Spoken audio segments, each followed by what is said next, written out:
2층으로 가는 계단 끝에서 붉은 신발이 보이고. 나 이렇게 읽어야 돼. 괜찮아? 이거 움직여야 돼서. 연습하려고? 어. 그래서 책 읽기 연습하는 거야? 어. 그냥 책 읽고 싶어서 읽는 거 아니야? 어. 이어서 계단을 천천히 내려오는 붉은 저승사자의 모습이 보였기 때문이다. 이거 먹어 진짜. 그놈이야. 라울이 소리쳤다. 이번에는 도망치지 못할 거다. 하지만 라울이 뛰어나가려는 순간 크리스틴이 급히 문을 닫았다. 라울이 문틈으로 빠져나가려고 애썼다. 누군데요? 누굴 그냥 두지 않겠다는 거예요? 크리스틴이 아까와는 전혀 다른 목소리로 물었다. 라울이 그녀의 손을 뿌리치려 했지만 젊은 여인은 젖먹던 힘까지 다하여 막아섰다. 괜찮아? 안 시끄러? 라울은 그녀의 의도를 알 것 같았고 그래서 더욱 화가 났다. 나 이거 30분 해야 돼. 누구냐고요? 그가 화난 목소리로 말했다. 바로 그놈이죠. 흉측한 해골 가면을 뒤집어 쓰고 페로스의 공동묘지에 나타났던 사악한 정령. 그 붉은 죽음인가 뭔가 하는 놈. 당신의 남자친구이자 음악의 천사라 불리는 놈. 전 이제 놈을 붙잡아 가면을 벗기고 누가 당신을 사랑하며 당신의 사랑을 받고 있는지 정정당당하게 밝힐 예정입니다. 이렇게 말하며 라울은 미친 듯이 웃음을 터뜨렸다. 크리스틴은 가면 뒤에서 슬픈 한숨을 쉬었다. 그러는 동안에도 그녀의 여리고 하얀 두 팔은 빗장처럼 완강하게 출입문을 가로막고 있었다. 라울, 우리 사랑을 걸고 부탁해요. 제발, 여기서 나가면 안 돼요. 순간 라울이 멈칫했다. 지금 그녀가 무슨 말을 한 건가? 우리의 사랑을 걸고라고 말하지 않았나? 지금까지 그녀는 한 번도 사랑한다는 말을 해본 적이 없었다. 그렇게 많은 기회가 있었건만 절망 속에서 눈물로 호소할 땐 희망의 응답 한마디 안 해주더니 그날 밤 페로스의 공동묘지에서 극심한 공포와 추위 속에 쓰러졌을 때도 그녀는 아픈 그를 바라보기만 했다. 그녀의 사랑이 가장 필요할 때도 그냥 말없이 지켜보기만 하지 않았는가? 아니, 그때 그녀는 말없이 그를 떠나버렸다. 그런데 이제 와서 사랑한다니. 그녀는 분명 우리의 사랑을 걸고라고 말했다. 오 맙소사. 그녀는 단지 그를 말리기 위해 그렇게 말한 것이다. 저 붉은 죽음이 빠져나갈 시간을 주기 위해. 사랑이라고? 아니, 그녀는 거짓말을 하고 있다. 당신은 지금 거짓말을 하고 있어요. 당신은 날 사랑하지 않고 지금껏 한 번도 사랑한 적이 없어요. 그저 사랑에 빠진 불쌍한 젊은이를 속이고 농락하고 있을 뿐.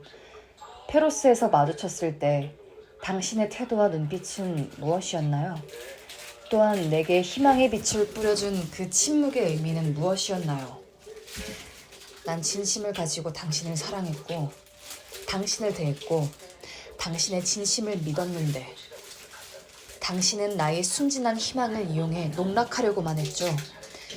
뿐만 아니라 당신은 모든 사람들을 조롱했어요.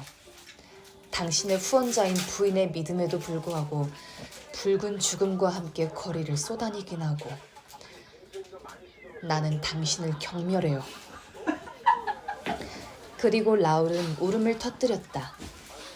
그녀는 라울이 제멋대로 말하도록 내버려 두었다. 그녀에겐 오직 그를 저지해야겠다는 생각밖에 없는 듯했다.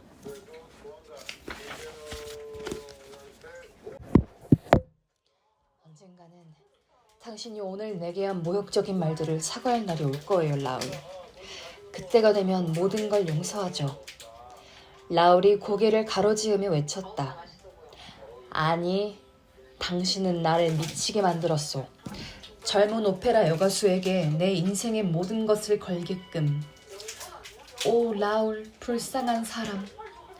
나는 지금 수치심으로 죽고 싶은 심정이요. 아니, 살아야 해요. 갑자기 크리스틴이 정색하며 말했다. 자, 이제 작별할 시간이에요. 그래요, 크리스틴. 잘 가요. 잘 가요, 라울. 비틀비틀 발걸음을 옮기던 젊은이가 갑자기 돌아서서 빈정대듯 말했다. 그래도 가끔 박수를 쳐주러 들르는 건 괜찮겠죠, 아가씨? 난 더 이상 노래하지 않을 거예요, 라울. 그러자 젊은이가 더욱 빈정대는 투로 말했다. 아, 그렇겠죠. 노래 말고도 즐길 게 많을 테니. 그럼 언젠가 저녁에 불로뉴 숲길에서 마주치겠군. 숲이든 어디든 나를 다시 볼 일은 없을 거예요, 라울. 그렇다면 어느 구멍 속으로 사라지실 건지 알려줄 순 없나요? 이번엔 어느 지옥으로 돌아갈 예정인가요, 수수께끼 아가씨? 아니면 천국으로? 친구로서 모든 걸 얘기하려 했는데 하지만 더 이상 드릴 말씀이 없네요. 나를 믿지 않으니까요. 당신은 이제 나를 믿지 않는군요, 라울. 이젠 끝이에요. 끝이에요 라는 절망적인 선언에 겨우 정신을 차린 젊은 청년은 이내 자신이 했던 잔인한 말들을 뼈저리게 후회했다. 대체 그가 소리쳤다. 하려는 말이 뭔지 왜 속 시원하게 밝히지 못하는 거요? 당신은 어디에도 매이지 않은 자유로운 몸이 아닌가요? 시내를 활보하고 도미노 복장으로 무도회에 나타날 정도로. 집에는 왜 안 들어가는 건가요? 지난 보름 동안 무슨 일이 일어났던 건가요? 발레리우스 부인에게 했다는 음악의 천사 이야기는 또 뭔가요? 당신의 맹목적인 믿음을 통해 누군가 당신을 속이고 있는 건지도 모르잖아요. 이미 페로스에서 내 두 눈으로 똑똑히 보았어요. 하지만 이제 보니 당신은 자기가 무엇에 집착하고 있는지 잘 알고 있는 것 같아요. 정신은 멀쩡한 것 같은데 자신이 무슨 일을 하고 있는지도 잘 알고. 그런데도 발레리우스 부인은 수호천사 어쩌고 하면서 여전히 당신을 믿고 있고. 크리스틴, 제발 뭐라 말을 해주세요. 대체 이게 무슨 희극이란 말입니까?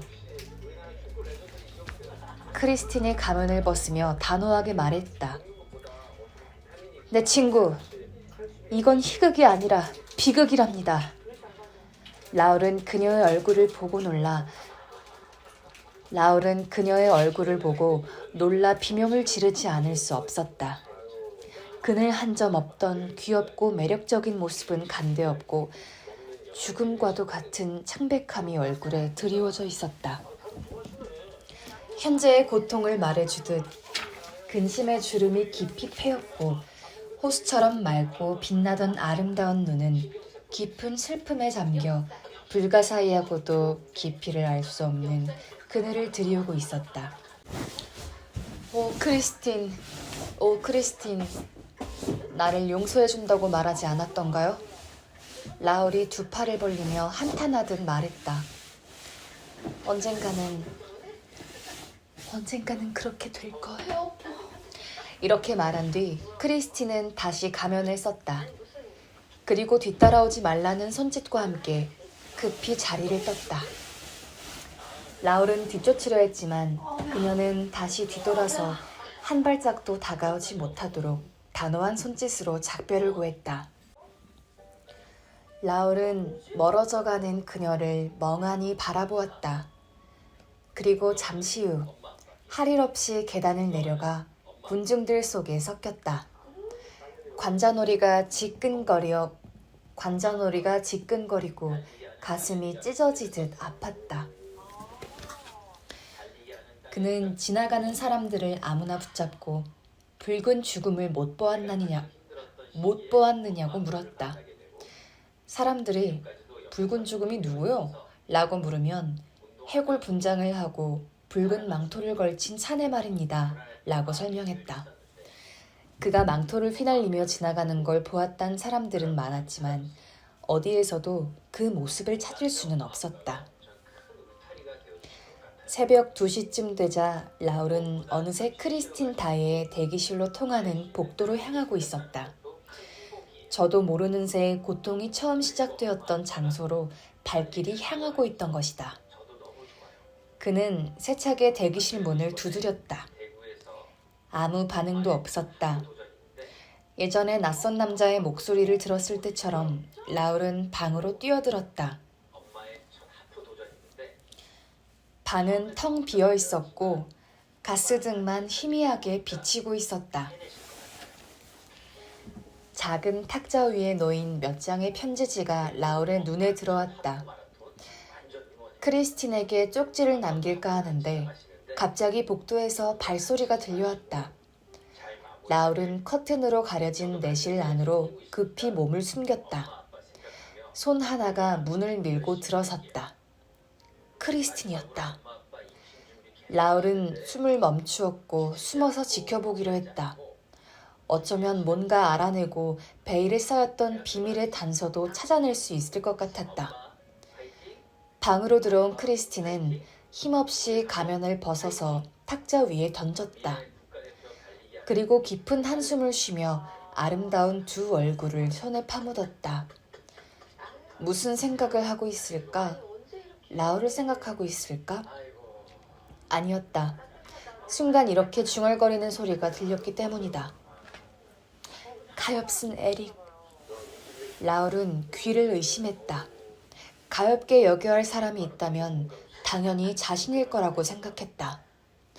지금까지의 정황을 보더라도 그녀가 한숨과 함께 내뱉어야 하는 말은 가엾은 라울이어야 했다. 하지만 그녀는 머리를 흔들며 가엾은 에릭을 되뇌고 있었다. 크리스틴의 입에서 탄식을 자아낸 에릭은 대체 누구일까?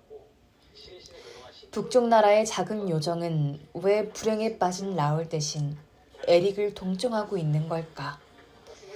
다시 평온을 되찾은 듯 크리스틴은 더없이 평화로운 자세로 편지를 써내려 가기 시작했다.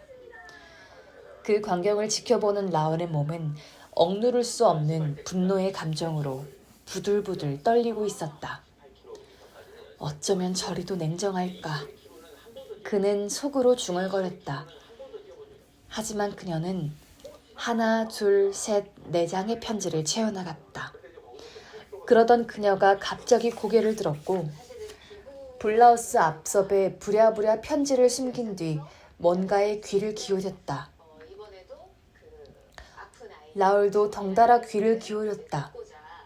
먼 곳으로부터 들려오는 이 소리는 마치 벽 속에서 새어나오는 듯한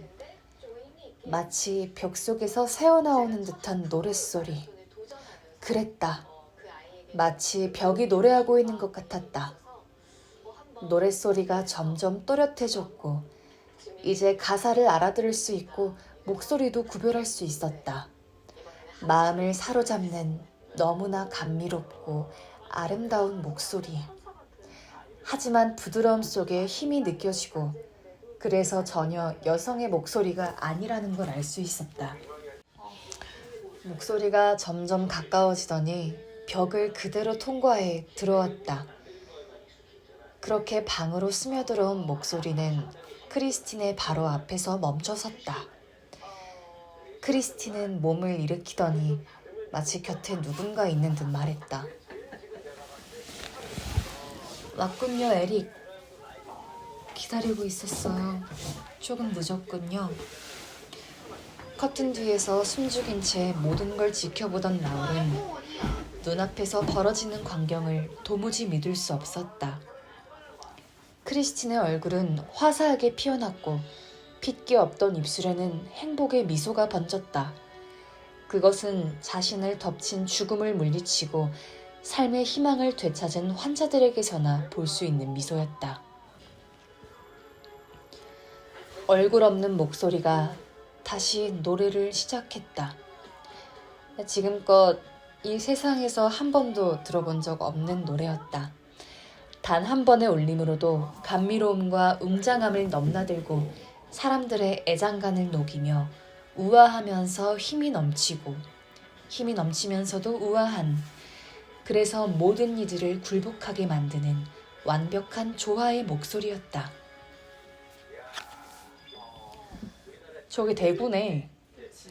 스타디움에서 마라톤 하는 거 같은데. 거기엔 하늘이 내려준 거장만이 가질 수 있는 음악적 독창성이 있었고, 지상의 인간들이 한 번 목소리를 듣는 것만으로도 음악을 느끼고 사랑하고 이해할 수 있게 만드는 힘이 있었다. 그 안에는 고요하고 깨끗한 화음의 샘이 있어서 그의 숭배자들은 누구든 마음 놓고 그 샘물을 마시고 뮤즈의 은총을 받을 수 있었다. 그의 손길이 한 번만 스치는 것만으로도 가수들이 신의 목소리를 얻을 수 있을 것 같았다. 라울은 열에 들뜬 채 목소리에 귀를 기울였다. 비로소 그날 저녁, 크리스틴 다에가 초인적인 능력으로 수많은 관객들의 넋을 빼앗고 지금껏 들어본 적 없던 아름다운 목소리를 낼 수 있었던 비결을 알 것 같았다. 그녀의 뒤에는 자기 모습을 드러내지 않는 신비한 지배자가 있었다. 또한 라울은 그날 저녁 공연에서 크리스틴이 특별할 것 없는 곡을 가지고 어떻게 그토록 탁월한 음성을 들려줄 수 있었는지 알 수 있었다. 그날 그녀는 진흙을 가지고 보석을 빚어냈던 것이다. 진부한 가사와 평범하고 통속하기까지 한 멜로디지만 영혼의 숨결을 만나 한껏 고취되자 천상의 음악으로 승화되어 열정의 날개를 달고 하늘로 날아오를 수 있던 것이었다. 왜냐하면 그것은 이교도의 손가마저도 천상의 것으로 바꾸어 놓을 수 있는 목소리였으니까. 목소리는 로미엣과 줄리엣 중 결혼의 밤을 부르고 있었다. 라울은 크리스틴이 페로스의 공동묘지에서 보이지 않는 바이올린으로 라자로의 부활을 연주하던 날 그랬던 것처럼 목소리를 향해 두 팔을 들어올리는 것을 보았다. 그 목소리에는 무엇과도 비교할 수 없는 광의가 있었다. 운명이 널 내게 영원히 묶어두리니. 라울은 날카로운 빗으로 심장을 관통당하는 듯한 느낌을 받았다. 모든 의지와 힘과 판단력을 앗아가 버릴 것 같은 마법의 소리에 저항하며 그는 가려졌던 커튼을 열고 크리스틴 쪽으로 걸어갔다. 마침 한쪽 벽면을 모두 채운 큰 거울을 향해 천천히 다가가고 있던 그녀는 자기 몸에 가려 등 뒤에서 다가오는 라울을 보지 못했다. 운명이 널 내게 영원히 묶어두리니. 크리스틴이 거울을 향해 다가서자 거울에 비친 그녀의 모습이 점점 커졌다.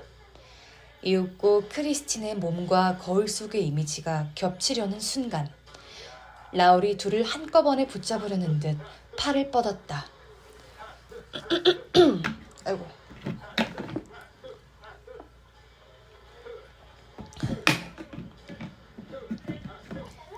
하지만 마술이라도 부리듯 누군가 몸을 잡아 끄는 듯한 느낌에 라울은 주춤 뒤로 물러섰다.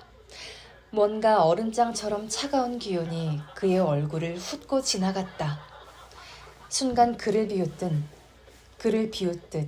크리스틴의 모습이 2, 4, 8, 20로 늘어나며 흩날리는 풀씨처럼 주위를 빙빙 돌았다.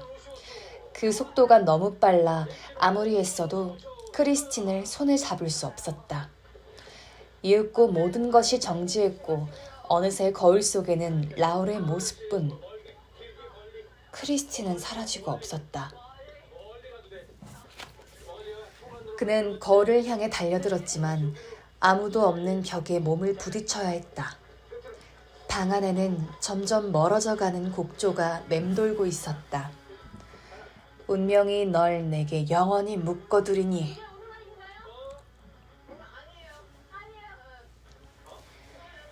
겨우 정신을 차린 라울이 손으로 이마에 땀을 찍어내며 더듬더듬 가스등을 밝혔다. 분명 꿈은 아니었다. 육체와 정신을 다 소진해도 헤어나오지 못할 거대한 소용돌이 속에서 허우적대는 느낌이었다. 라울은 마법에 굴하지 않고 사랑을 찾아 장애물들을 해치고 나가는 동화 속 왕자라도 된 것 같았다. 어디로 간 걸까? 크리스틴은 어느 틈새로 스며들었을까? 그리고 그녀는 어느 틈새를 통해 되돌아올까?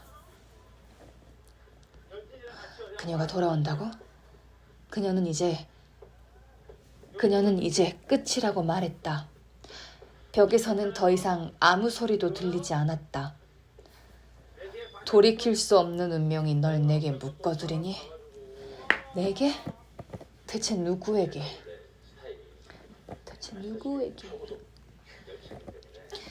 온갖 상념에 지친 라울은 조금 전까지 크리스틴이 앉아있던 의자에 털썩 주저앉았다. 그리고 그녀처럼 두 손에 얼굴을 묻었다. 잠시 뒤 얼굴을 들었을 때 하염없는 눈물이 그의 두 볼에 흘러내리고 있었다. 그것은 자기 연민의 눈물이 아닌 지상에서 사랑에 빠져본 사람이면 누구나 흘려보았을 진심 어린 질투의 눈물이었다. 그리고 그 질투는 구체적으로 이렇게 말하고 있었다. 대체 에릭은 누구란 말인가?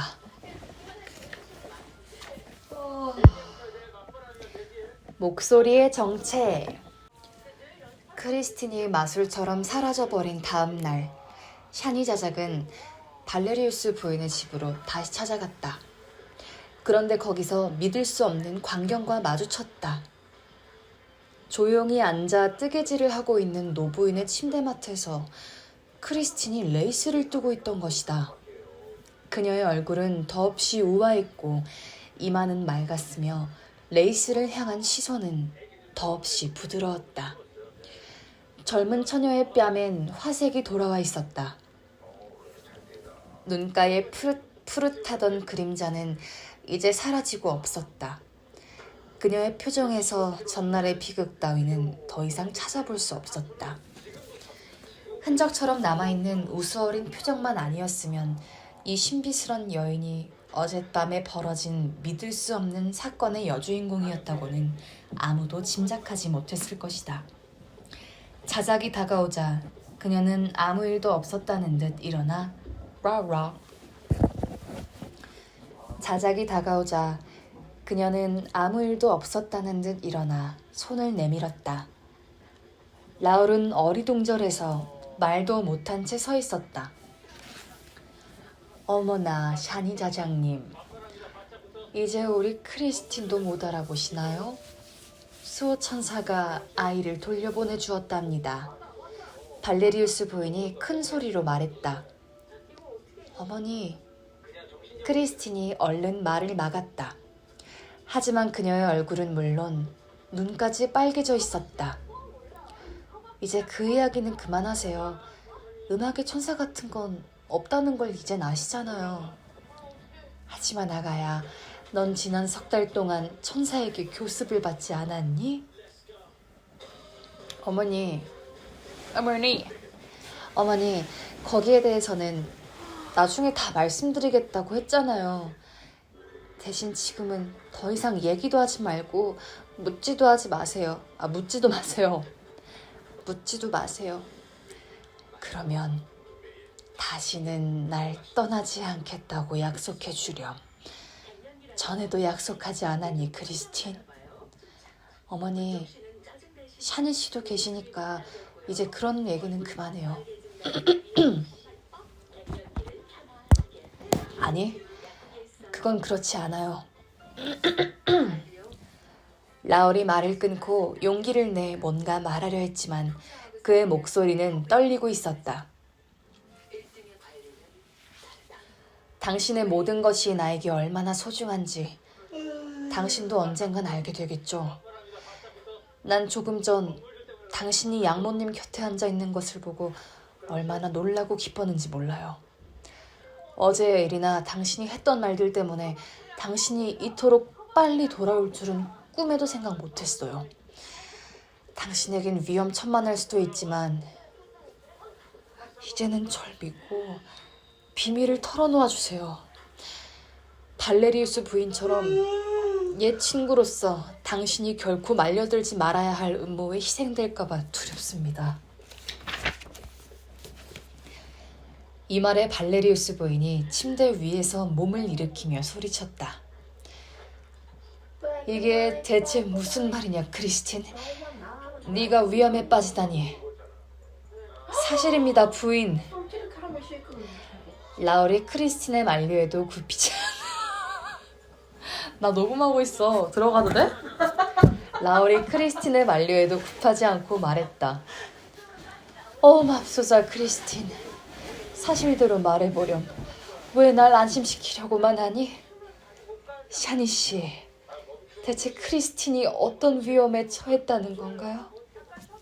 순진하고 착한 노부인이 숨을 몰아쉬며 말했다. 사기꾼 하나가 순진한 크리스틴을 농락하고 있어요. 음악의 천사가 사기꾼이란 말인가요? 천만에요. 아가씨의 입으로 음악의 천사 같은 건 없다고 말했잖아요. 그럼 대체 뭔가요? 답답해 죽겠군요. 가엾은 노부인이 애원하듯 말했다. 부인, 우리 주변엔 유령이나 천사들보다 조심해야 할 위험들이 많습니다. 발레리우스 부인이 공포에 질린 얼굴로 크리스틴을 돌아보자 그녀가 얼른 부인 앞으로 달려가 두 팔을 붙잡았다. 믿지 마세요, 어머니. 저 사람 말을 믿지 마세요. 땅이 꺼질 듯 한숨을 내쉬는 노부인의 등을 쓰다듬으며 크리스틴이 그녀를 안심시키려 했다. 말해다오, 크리스틴. 이제 나를 떠나지 않겠다고. 교수 미망인이 애원하듯 말했다. 크리스틴이 아무 말 없자 라울이 끼어들었다. 약속해요, 크리스틴. 그것만이 어머님과 나를 안심시키는 일이에요. 당신이 우리 곁을 떠나지 않겠다고 말해준다면 지난 일들은 한마디도 묻지 않겠어요. 맹세할게요. 전 당신에게 그런 요청을 한 적이 없어요.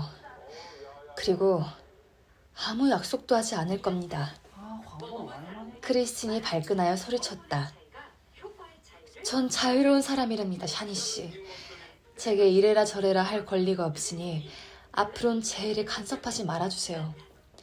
누군가 지난 보름 동안 제가 무슨 일을 했는지 따져 물을 권리가 있다면 그건 제 오직 남편뿐이에요. 그건 오직 제 남편뿐이에요. 하지만 전 결혼하지 않았고 앞으로도 하지 않을 겁니다. 크리스틴은 선언이라도 하듯 힘주어 말하면서 손을 내미는 순간 라울의 얼굴이 창백해졌다. 방금 그녀가 한 말 때문이기도 했지만 그보다 그녀가 내민 손에서 금반지를 보았기 때문이다. 남편이 없다면서 결혼 반지를 끼고 있군요. 그가 손을 붙들려 하자 크리스틴이 얼른 손을 감추었다. 이건 그냥 선물이에요.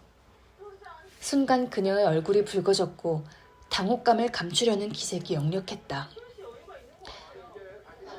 크리스틴, 당신에게 남편이 없는 건 분명하니 필경 미래의 남편이 그 반지를 선물했겠군요. 대체 언제까지 우릴 속일 작정인가요? 왜 날 이토록 괴롭히나요? 그 반지는 약혼의 증표가 틀림없어요. 당신은 그 약혼을 받아들인 거고. 그러게 말이에요. 그러게 말이에요. 노부인이 소리쳤다. 그래. 크리스틴이 부인께 뭐라 하던가요? 이제 그만하세요. 크리스틴이 화가 나서 소리쳤다. 지나치다고 생각하지 않으세요? 자꾸 이러시면 저도... 순간 영원한 결별 선언이라도 튀어나올까봐 라울이 황급히 말을 막았다.